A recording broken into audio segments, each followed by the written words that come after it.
जरांगेंच्या आंदोलनावर तोडगा न काढल्यास मुंबईमध्ये हाहाकार माजेल असं संजय राऊतांनी म्हटलंय। मुख्यमंत्र्यांनी जरांगेंची भेट घेऊन तोडगा काढायला हवा असं राऊतांनी म्हटलं आहे। तर मनोज जरांगे यांच्या सर्व मागण्या मान्य झालेल्या आहेत असं केसरकर यांनी म्हटलं आहे। तोडगा जर काढला नाही तर महाराष्ट्राच्या राजधानीत मुंबई शहरामध्ये हाहाकार माजेल।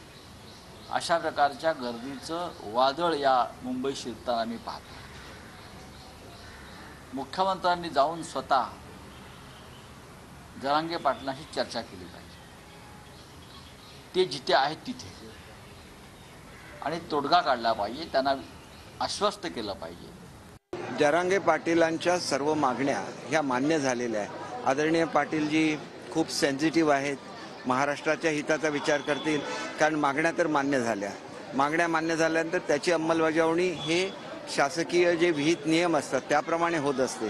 परंतु महाराष्ट्राच्या इतिहासामध्ये पहिल्यांदा असं घडलं की आतापर्यंत आपण 37 लाख कुणबी प्रमाणपत्र देऊ शकलो, आणि आता ही नवीन प्रोसिजर पूर्ण केल्यानंतर ही संख्या 50 लाखाच्या वर जाणार आहे, आणि त्याच्यामुळे हा न्याय मिळवण्यामध्ये त्यांची फार मोठी भूमिका होती। त्याच्याबद्दल मी त्यांचं अभिनंदन करतो।